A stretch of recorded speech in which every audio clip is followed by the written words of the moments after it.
నమస్కారం సార్. నమస్తే sir. Sir పెద్ద బాధ్యత పెట్టారు సార్. మీరుంటే చాలా సినిమాలు హిట్ అవుతాయని శ్రీ విష్ణు గారు అంటున్నారు. ఏంటి ఎలా తీసుకుంటారు సార్? అది ఆయన్ని అడగండి సార్, ఆయన అన్నారు. మీరు ఎలా తీసుకుంటారు అనేది నేను మామూలుగానే తీసుకుంటాను సార్. అంటే ఏంటి బాధ్యతగా? నేను చెక్ రూపంలోనే తీసుకుంటాను సార్. కుదిరి లేదు అమౌంట్ చిన్నదంటే జీపే కూడా చేయదు సార్. జీపీఎల్ రేంజ్ దాటిపోయింది కదా సార్ మీది. ఏమో సార్, ఒకసారి చెక్ ఫోన్ ఇరా ఒకసారి చూద్దాం.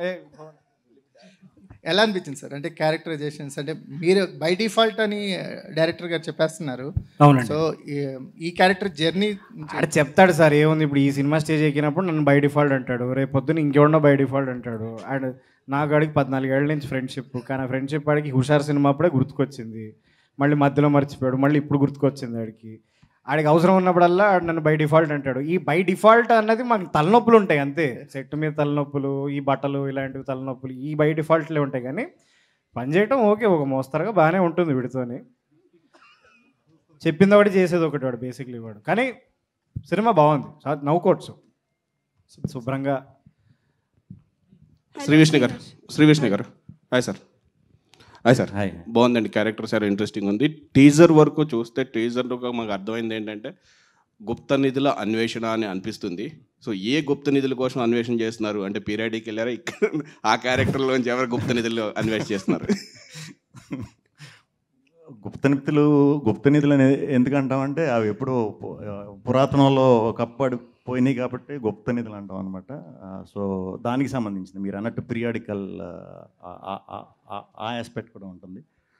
సో మీ డ్రెస్సులు చూస్తుంటే సైంటిస్ట్ నాసా డ్రెస్సులు వేశారు. సో డైరెక్ట్గా నాసా సైంటిస్టులు వచ్చారా, లేదు అంటే కామిక్ సెన్స్లో క్రియేట్ చేయడానికి కోసం? కామిక్ అండి. అంటే మీరు అది మీరు సినిమా స్టార్ట్ అయిన ఒక 10 నిమిషాలకి అర్థమైపోతుంది. యాక్చువల్లీ ఇది ఎందుకు వచ్చింది, మాకు ఇది వేసుకునే కష్టం కూడా వన్స్ అది వచ్చేసిన తర్వాత ఇంకా వివరిస్తా. అదే ఇప్పుడు మనోడి గురించి చెప్పాలంటే గంట పైన పడుతున్నాను కదా, హర్ష గురించి అవన్నీ చెప్పాలన్నమాట. సో సినిమాకి నాసా సైంటిస్టులు పాన్ వరల్డ్ సినిమా అంటున్నారు కదా, ఎన్ని లాంగ్వేజ్లో రిలీజ్ చేస్తున్నారు?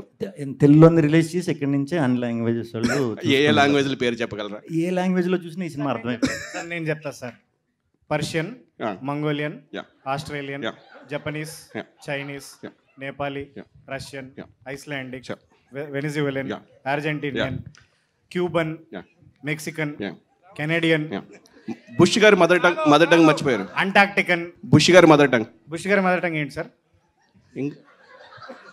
ఏ బుష్ గారు? ఈ బుషా, జార్జ్ బుషా? ఏ బుష్ సార్? జార్జ్ బుష్ గారిది, మీ బుష్ గారు, జార్జ్ బుష్ గారి ఈ బుషే ఉంది సార్, ఇంకేం బుష్ లేదు.